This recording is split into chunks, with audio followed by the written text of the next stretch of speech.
다시 만날 대한민국 60일 프로젝트. 오늘은 AI 시대의 도래와 함께 더욱 중요해지고 있는 부분, 연금과 복지의 내일의 이야기 나눠보려고 합니다. 전문가 모셨는데요. 오건호 내가 만드는 복지국가 공동대표 나오셨습니다. 오 대표님 안녕하세요. 예, 안녕하세요. 예.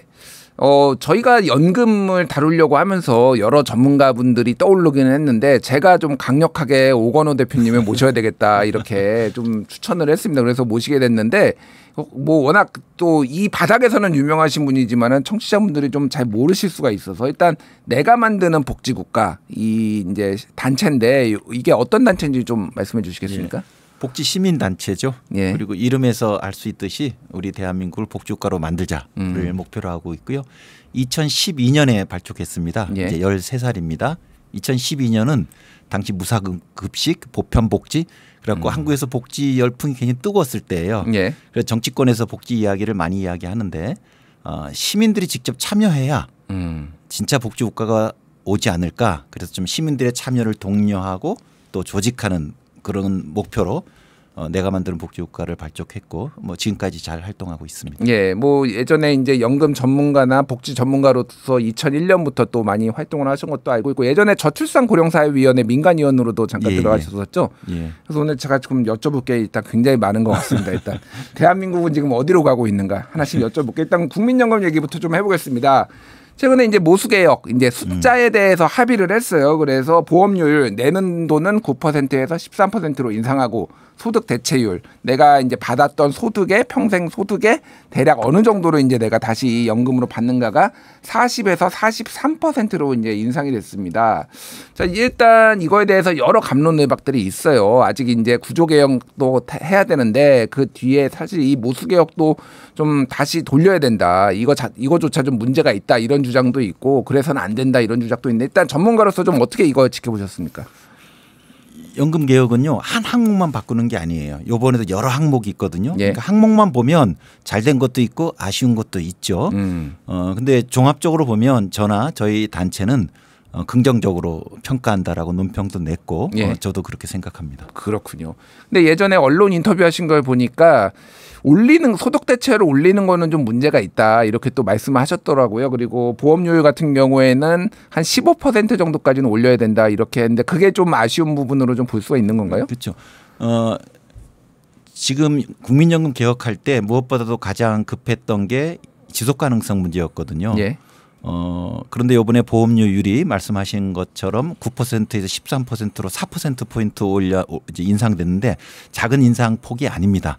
저는 그래서 여러 가지 항목의 변화가 있었지만 보험료율이 9에서 13으로 올리는 의사결정을 했다는 측면에서 전체적으로 긍정적인 종합평가를 내렸고요. 예. 이 9%의 보험료율이 1998년도 수치예요. 98년도면은 거의 27년. 예. 그러니까 27년 만에 보험료율이 오르는 겁니다. 물론 보험료율 오르는 것 자체가 예. 시민들에게 썩 편한 건 아니지만 그 지난 30년이 굉장히 고령화가 진행되면서 국민연금의 재정 압박이 커진 시기거든요. 네. 다른 나라도 비슷합니다. 그리고 다른 나라들이 여러 이제 재정 안정화 개혁을 하게 되는데 그중에 항목이 이제 보험료율 기여를 높이는 건데 저희가 27년 동안 9%로 머물렀다는 건 다른 나라들은 거의 18%이거든요.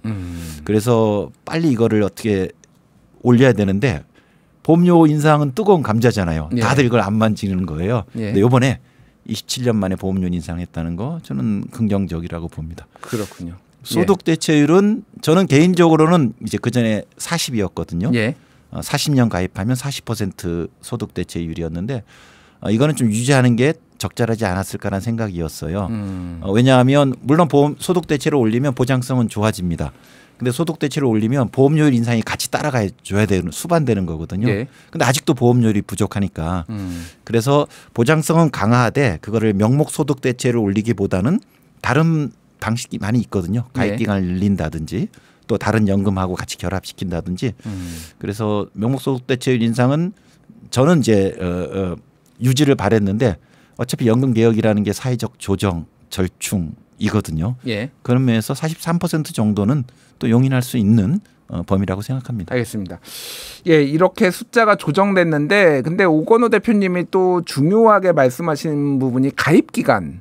예. 좀 많이 강조를 하시더라고요. 이 가입 기간은 어떤 의미가 있는 건가요? 그러니까 최종적으로 은퇴해서 국민연금을 받을 때 그 연금액을 계산하는 산식이 예. 두 가지 항목을 곱하는 거예요. 하나는 명목소득 대체율.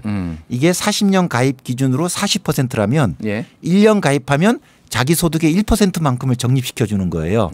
그러니까 40%일지라도 다 40% 받는 게 아닙니다. 20년 가입하시면 20%만 받는 거예요. 1년당 1%니까 네. 즉 뭐냐 하면 1년당 1%라는 소득 대체율 이걸 지급률이라고 하는데 곱하기 자신의 가입 기간이에요. 그러니까 최소한 40년은 다 지급을 그러니까 납입을 해야지 내가 40%를 받을 수 있는 거네요. 그런데 그런 분들은 거의 없거든요. 따라서 그 명목 소득 대체율의 수치도 중요하지만 거기에 곱하는 자신의 가입 기간, 예. 가입 기간을 늘리게 되면 또 연금액도 높아지는 거거든요. 그리고 가입 기간을 늘리는 방법은 굉장히 다양해요. 근데 이번에 가입 기간을 늘리는 조치가 상대적으로 저는 좀 부족했다고 봐요. 그건 아쉬움입니다. 그렇군요. 그럼 근데 이게 문제가 우리가 보통은 이제 정년이라는 게 일반적으로 아직 뭐 고령화 사회가 됐지만은 60세 정도에 일반적으로 직장이 끝나고 그거보다도 더 조기 은퇴를 하면은요. 그럼 내가 이제 납입할 수 있는 기간은 굉장히 짧아지고 이제 이미 납부를 이제 해야 되는 거잖아요. 그렇죠. 그러니까 이게 근데 소득 절벽 상황이 오고 연금을 또 받기까지는 예. 그러니까 여러 가지 좀 맹점들이 좀 있더라고요 보니까. 그렇죠. 저희는 만 59세까지 의무 가입이거든요. 예. 그리고 이제 지금은 63세 그리고 좀 있으면 이제 65세부터 연금을 타게 되니까 이제 그런 이제 그 단절 기간이 발생하죠. 근데 통상 그래서 가입 기간을 늘리려면 의무 가입 연령인 59세를 거의 65세까지 높이면 돼요. 예. 근데 아까 이제 정년을 말씀하셨는데 저는 이게 약간의 이제 착오인데 정년이 연장돼야 국민연금 가입도 더 할 수 있을 거라고 생각하시는데 그렇진 않습니다. 왜냐하면 지금 만 59세까지 의무 가입인데 60에서 64세까지 60대 전반기의 고용률이 예. 64%예요. 다른 연령대하고 크게 차이 나지 않습니다. 즉 비록 정년 연장의 형태, 정년 혹은 정규직 형태는 아니지만 다양한 방식으로 일하고 계세요. 그러니까 계약직이라든지 그렇죠. 아니면은 뭐 다른 직종으로 전환을 해서 하신다든지 소득 활동을 하고 계시기 때문에 이걸 그냥 의무 가입으로 바꾸면 돼요. 그러면 자기가 100만 원을 벌든 200만 원을 벌든 그거에 따라 보험료 유례만큼 기여하면 되는 거거든요. 예. 그러면 자동으로 가입 기간이 늘어나는 거거든요. 저는 어느 것보다도 지금 빨리 시급한 게 의무 가입 연령 만 59세를 64세까지 5년 높이자. 이 의무 가입으로 바꾸는 거죠. 그럼 예. 대부분이 3분의 2에 해당되는 분들이 일하고 계시기 때문에 바로 보험료를 납부하시면 돼요. 보험료를 납부하니까 이제 결국은 호주머니가 줄어들잖아요. 예. 이제 그거에 대한 이제 부담이 있을 수 있는데 이 연령대는 국민연금에 대한 기대와 이해가 높으셔요. 5년 후에 내가 바로 국민연금을 타는데 내가 5년 더 보면 얼마를 더 받게 되거든요. 예. 훨씬 더 혜택이 더 크거든요. 저는 충분히 그 연령대 분들을 설득할 수 있을 거라고 봐요. 알겠습니다. 이번에 논의가 됐지만 도입되지 않은 게 자동 조정 장치거든요. 네. 자동 조정 장치는 쉽게 얘기를 하면은 이제 연금 고갈 시점을 매년 이렇게 산출을 해가지고 우리가 받는 소득 대체율이 변동되는 거, 받는 금액이 변동되는 거 이런 걸 얘기하는 것 같은데 요거는 어떻게 보십니까? 그러니까 자동 조정 장치의 설계 방식은 굉장히 나라마다 다양해요. 예. 하여튼 이제 복잡하니까 우리나라도 이제 윤석열 정부에서 연금 개혁안을 낼 때 그거를 탑재를 시켰어요. 서구 나라들은 많이 이걸 하고는 있습니다. 근데 왜 탑재했냐면 이번에 국민연금을 13%로 보험료를 올리긴 올리지만 이것만으로는 미래 지속 가능성이 담보되지 않아요. 예. 그래서 이거 플러스해서 이제 정부는 자동 조정 장치를 같이 집어넣은 겁니다. 2차 재정 안정화 조치를 같이 집어넣은 거고 자동 조정 장치는 요약하면요 자동 삭감 장치예요. 그래서 미래 연금 받을 금액을 줄이겠다는 건데 그러면 당연히 재정 안정화 효과가 나겠죠. 예. 그러니까 정부는 두 개의 재정 안정화를 이제 거기다 집어넣은 거예요. 그런데 하나만 통과됐어요. 보험료율 인상. 자동 조정 장치는 저희 단체도 비판을 했고 또 많은 가입자 단체들이나 정치권의 비판이 있었습니다. 왜냐하면 이게 이제 추가 재정 안정화를 목표로 하는 거예요. 예. 뭐 취지는 뭐 이해할 수 있죠. 근데 추가 재정 안정화 수단이 이것만 있는 게 아니라 많아요. 급여를 깎는 건 국민연금 본연의 목적을 훼손할 수 있기 때문에 마지막 수단이 되어야 돼요. 예. 그럼 예를 들면 어떤 게 있느냐. 아까 가입 기간을 늘리 수 있고요. 예. 그리고 앞으로 조금 수명이 길어지니까 노동시장 개혁이 뒷받침되면 수급 개시 연령도 조금 뒤로 늦출 수 있어요. 다 재정 안정화 효과가 나고요. 또 필요하면 일부 국고 지원도 이룰 수 있고요. 예. 그리고 우리나라 국민연금은 거대 기금을 가지고 있어요. 예. 기금 수익 요즘 너무 좋아요. 그래서 기금 수익이 좀만 좋아지면 또 재정 안정화의 부담이 좀 줄어들 수 있거든요. 이렇게 급여를 바로 깎지 않고도 할 수 있는 다양한 방식들이 있어요. 앞으로 국민연금의 2차, 3차 개혁 때 이런 것들을 시도해 봐야 되는 거예요. 그런데 그렇게 하지도 않고 바로 미래 급여를 깎는 자동 조정 장치를 탑재하는 건 저는 경솔했다고 봐요. 그렇군요. 그러니까 뭐 그렇게 반대하시는 분들 얘기를 들어보니까 예측 가능성, 그러니까 내가 이 정도 부으면 얼마를 받을지를 대략 이게 볼 수가 있고 확인해 볼 수가 있는데, 만약에 자동 조정 장치를 도입을 하면은 내가 미래에 어떻게 조정이 돼 가지고 이게 얼마를 받을지를 전혀 알 수가 없다, 이런 말씀도 하시더라고요. 그렇죠. 그래서 예. 최후의 방법이지 지금 우리가 그 수단을 쓸 상황은 아닙니다. 알겠습니다. 자, 국민연금을 포함해서 그러면 이제 복지국가 이제 전체적으로 어떻게 좀 설계해야 되는지를 좀 여쭤볼게요. 일단 우리나라의 이제 복지 제도가 여러 가지가 있는데, 뭐 노령연금도 있고 뭐 여러 가지가 있는데 좀 너무 국민연금에만 뭐 이렇게 치우쳐 있다 논의가, 이런 비판도 좀 하신 것 같아요. 지금 어떻습니까, 상황이?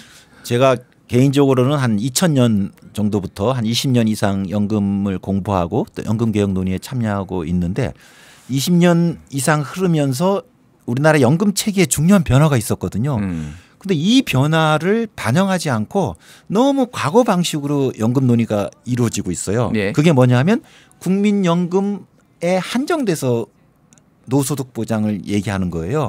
그래서 미래에 뭐 130만 원, 150만 원이 노후에 필요한데 국민연금 얼마밖에 되지 않는다, 이렇게 말씀하시는데, 이렇게 되면요 사실 답이 없어요. 국민연금이 처음 도입될 때 65세 이후 기대 여명 예. 한 10년, 15년 정도였어요. 예, 평균 수명 말씀하시는 거죠? 예. 그러니까 예. 65세의 연령대의 분이 어느 정도를 더 사느냐, 한 15년을 더 살아요. 그럼 국민연금 입장에서는 한 15년 드리면 되는 건데 네. 앞으로는요 25년이에요. 즉 수명이 길어지다 보니까 국민연금이라는 단일 제도로 적절한 급여를 보장하기가 사실상 어렵습니다. 이건 인정해야 돼요. 예. 그러면 노소득 보장을 포기할 거냐? 그렇지 않아요. 그래서 우리가 2005년에 그 퇴직금을 퇴직연금으로 전환하고, 그리고 아까 사회자께서 노령연금이라고 말씀하신 게 이제 기초노령연금, 기초연금, 예. 네, 기초연금입니다. 예. 기초연금도 2007년에 들어왔어요. 그래서 지금은요 법정 의무연금이 국민연금만 있는 게 아니고 기초연금, 국민연금, 퇴직연금이라고 제가 이걸 연금 삼총사라고 불러요. 예. 연금 삼총사가 있어요. 퇴직연금요 국민연금하고 보험료 수입이 60조로 거의 비슷해요. 기초연금요 올해만 해도 전체 급여 지출이 25조 가량이 돼서 국민연금이 한 3분의 2 가량이 됩니다. 결코 작은 제도가 아니에요. 저는 그래서 앞으로 우리가 노소득 보장을 논의할 때 국민연금에 갇혀서 얘기하면 안 됩니다. 예. 기초연금과 국민연금 이 삼총사를 어떻게 결합시킬 것인지. 다른 서구들은 다 그렇게 하거든요. 저는 그래서 요번도 지금 오늘 주제도 국민연금 소득대체 보험료율이 한정되는데 예. 아마 이제 국회 연금특위가 또 만들어졌거든요. 여기서 그 기초연금, 퇴직연금을 같이 얘기할 거예요. 이렇게 기초, 국민, 퇴직, 연금 삼총사로 앞으로 연금 논의를 해야 됩니다. 근데 이게 좀 복잡한 문제인 게, 예를 들면은 기초연금 같은 경우에는 모두한테 지급하는 건 아니잖아요. 70% 노인한테. 70%만 주다 보니까 누군가는 예를 들면은 뭐 본인이 얻는 소득이나 국민연금 때문에 기초연금을 못 받는다. 그래가지고 이 경계선상에 있는 분들은 상당히 갈등이 있더라고, 얘기를 들어보니까. 그래서 예. 이제 구체적으로 안에 들어가면 미묘한 긴장 갈등들은 있습니다. 그런데 이거는 정책 설계할 때 풀어야 되는 거예요. 다른 나라들도 다 그렇거든요. 예. 그러면 제가 연금 삼총사를 있다고 얘기했는데 모든 은퇴자들이 연금 3개가 다 적용되는 건 아니에요. 즉 이게 3개가 왜 중요하냐면 어느 연령대보다도 소득 격차가 큰 연령대가 노인 은퇴자이에요. 그러다 우리나라 노인들이요. 그렇죠. 노인 세대. 그러다 보니까 그 예를 들면 뭐 하위 계층, 중간 계층, 상위 계층 노인들이 있다면 그 계층별로 어느 연금이 그분하고 관련 맺는지에 대해서 계층별로 설계를 해야 돼요. 예를 들면 퇴직연금 하위 계층한테는 별로 적용되지 않아요. 예. 기초연금은 노인 70%한테만 지급되기 때문에 상위 계층 노인한테는 적용되지 않습니다. 그러니까 이 삼총사도 하위 계층은 주로 기초연금 플러스 조금 국민연금. 예. 그다음에 상위 계층은 퇴직연금 플러스 국민연금. 중간에 있는 분들은 세 가지가 골고루. 이렇게 해서 계층별로 이 세 가지를 어떤 식으로 적절하게 결합시킬 것인지에 대한 논의를 해야 돼요. 그러니까 복잡하지만 진도를 요 2단계로까지 수준업 시켜야 되는 거죠. 그렇군요. 앞으로 논의할 게 굉장히 많은데 좀 이렇게 이해를 돕기 위해서 혹시 해외에는 뭐 이런 것들을 어떻게 좀 성공적으로 했는지 뭐 그런 사례들이 좀 있을까요? 해외에도 다 이렇게 기초연금, 국민연금, 퇴직연금 세 가지를 이제 섞어서 하고요. 뭐 여러 제도에서도 가장 이제 모델 사례로 꼽히는 나라가 스웨덴이죠. 스웨덴요? 예, 스웨덴은 가장 큰 연금 개혁을 1998년도에 했으니까 거의 뭐 한 30년 가까이 됐네요. 그때 어떻게 했냐면 그 90년대 말에 스웨덴도 무척 재정적으로 어려웠어요. 그래서 그때 기초연금을 가지고 있었는데 국민연금은 한국하고 비슷합니다. 근데 기초연금을 그때는 보편적으로 노인 100% 모두에게 줬어요. 예. 그러다 보니까 감당하기 어려운 거죠. 그래서 이거를 조금 하위 계층 노인한테 주는 걸로 대상을 줄이고 오히려 금액을 늘리면서 왜냐하면 하위 계층 노인은 국민연금은 많지 않고 기초연금도 모두한테 주다 보니까 연금액을 많이 주기가 어려웠던 거예요. 예. 그래서 바로 계층별로 이제 이렇게 적절하게 다시 조합을 하는 거죠. 그래서 기초연금은 좀 하위 계층 중심으로 가게 하고 이런 식으로 계층별로 새로 조정을 하다 보니까 옛날에는 소득에 따라 오히려 연금액의 격차가 컸었는데 이걸 좀 평탄화시킨 거예요. 그래서 이런 새 연금 삼총사를 계층별로 잘 조합해서 운용해서 노인 빈곤 혹은 노소득 보장에 대응한다는 취지에서 저는 스웨덴 사례를 적극적으로 검토할 필요가 있다고 봅니다. 알겠습니다. 자, 근데 이제 연금 개혁 뭐 포함해서 이런 논의들이 이어지다 보니까 약간 세대 갈등 현상이 좀 심하게 나타나더라고요. 특히 이제 우리나라의 인구 감소가 지금 뭐 0.7명 정도, 0.6명대로 지금 떨어졌다는 얘기까지 나올 정도로 출생률 말하는 겁니다. 그러다 보니까 이게 이제 이 노인 세대, 그러니까 청장년층이 노인 세대를 부양하는 것에 대해서 좀 반발도 많이 나오고 있거든요. 좀 어떻게 해외는 좀 어떻게 했나요, 이런 거를? 그러니까 해외도 그렇고 우리도 그렇고 연금에 있어서는 뭐 굳이 세대 갈등이라기 뭐 갈등이죠. 현재화된다면 세대 간의 형평성 문제가 존재해요. 그 형평성이 정치적으로 이제 분출되면 이제 갈등이 되겠죠. 그건 뭐냐 하면 노년 부양, 노후 부양에 결국 이제 일하는 세대가 은퇴 세대를 부양하는 거거든요. 뒷세대가 앞세대를 부양하는 게 공적연금의 원리인데 시간이 갈수록 아까 저출생 초고령화 때문에 뒤로 갈수록 수급받는 사람은 많고 기여하는 사람은 줄어드니까 노년 부양의 부담 크기가 뒤로 갈수록 무거워지는 거예요. 이걸 노년 부양비라고 하거든요. 그렇죠. 몇 명이서 노인 한 명을 부양하느냐 뭐 이런 것들 계산을 하죠. 예. 예. 저희는 지금 100명이서 25명을 부양하는 인구 구성인데 뒤로 가면요 100명에서 100명을 부양해야 됩니다. 1대1로. 예. 예. 다른 나라들은 지금 100명에서 30명을 부양하는데 거기는 우리보다는 인구 구조가 가파르진 않아서 한 100명에서 70명 부양하는데 그 빠르기 정도는 다르지만 거기도 똑같아요. 뒷세대로 갈수록 노년 부양 부담이 큰 거예요. 예. 이건 인정해야 됩니다. 그러니까 뒷세대일수록 청년 세대일수록 앞세대에 대해서 불평할 수 있죠. 비판할 수 있죠. 근데 그건 근거가 있는 거예요. 이게 자 시대적 이 과제이거든요. 예. 하지만 그렇다고 해서 그 세대 간 형평성 문제를 그대로 방치해서는 안 되잖아요. 예. 그럼 가능하면 기성세대들도 미래 세대 부담이 너무 가중되지 않도록 선 조치를 취하고 뭐 이런 또 다른 방식의 세대 간 협력을 하는 겁니다. 예. 그런데 우리나라 국민연금은 국민연금 안에 재정 불균형의 정도나 인구 초고령화의 속도와 정도가 다른 나라보다 더 빠르고 심해요. 그러다 보니까 세대 간 형평성 문제가 좀 더 많이 도드라집니다. 그렇군요. 그러니까 청년들 분들께서 마음이 불편하실 수 있죠. 네. 근데 이거는 같이 풀어야 되는 과제예요. 같이 풀어야 된다. 그 최근에 이소영 의원이 이제 지금 연금 받는 거에도 지금 그 세금이 붙잖아요. 연금 소득세가 이거를 지금 다시 연금에 투입하자 이런 법안을 발의를 했는데 이거는 좀 의미가 있는 건가요? 저는 굉장히 적극적으로 환영을 합니다. 왜냐하면 이제 국민연금 재정의 불안정성이 남아 있잖아요. 예. 그러니까 보험료를 인상했잖아요. 근데 요 인상만으로도 부족해. 조금 더 인상해야 돼. 그러니까 기금 수익도 더 올려야 되고 필요하면 국고도 들어가야 되는데 지금 연금 수급자들이 국민연금, 공무원연금 같은 공적연금 혹은 개인연금 수급자들이 연금소득을 받으면 일부 세금을 냅니다. 예. 연금소득세를 내거든요. 이 재원은 그냥 일반 세입으로 정부에 들어가서 일반 지출로 쓰여요. 이소영 의원님의 제안은 그 연금소득에서 거둔 세금은 예. 그냥 국민연금에다 집어넣자. 다시 연금으로 넣자. 네. 왜냐하면 지금 이 국민연금이라는 게 뒤로 갈수록 부담이 커져요. 거꾸로 얘기하면 앞 세대일수록 혜택이 좀 많았거든요. 예. 그럼 지금 연금 수급자들은 좀 제도 혜택을 본 사람들이지 않느냐.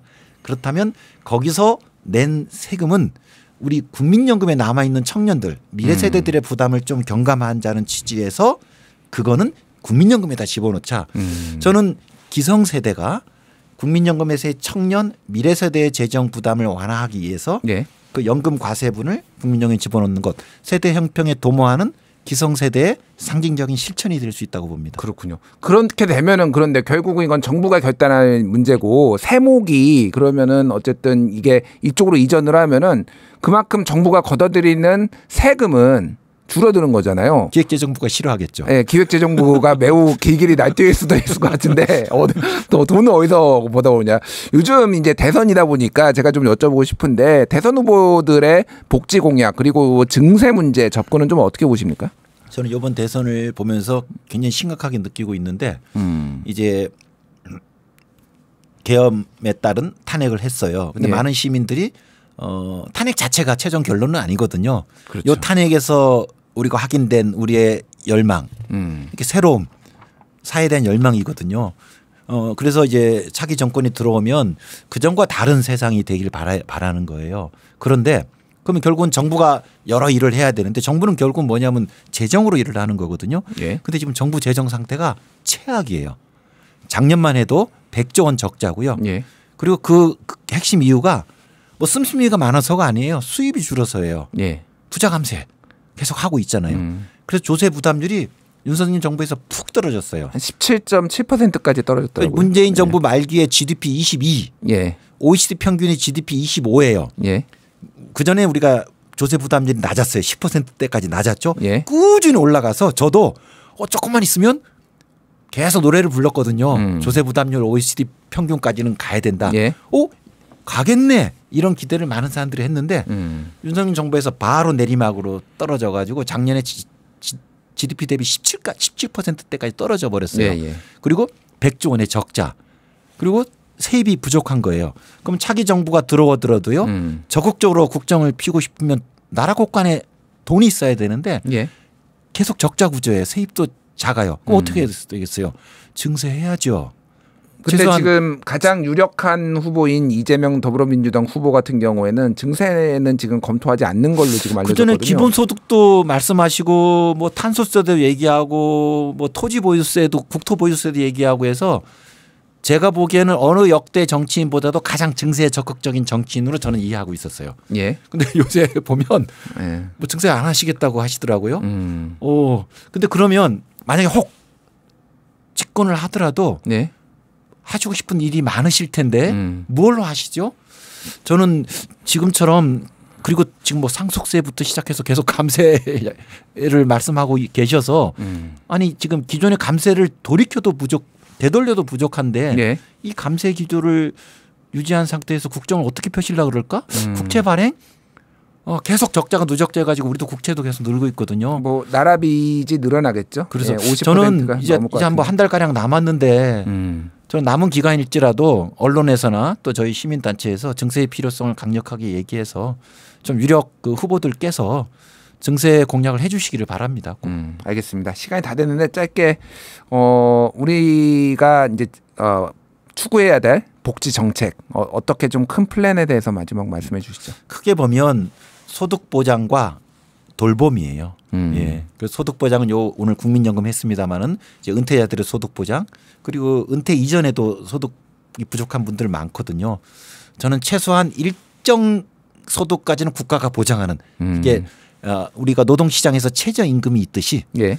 가계에서는 최저소득보장이라는 개념을 도입해서 뭐 예를 들면 뭐 월 한 100만 원 정도의 최저소득보장이라는 시스템이 도입되기를 바라고요. 그다음엔 돌봄이에요. 지금 은퇴자가 많고 고령화되면서 돌봄이 진짜 심각한 과제이거든요. 예. 저는 간병과 돌봄이 필요한 이런 돌봄 시스템을 갖추는 것, 그리고 최저소득 보장과 돌봄 체계를 갖추는 것.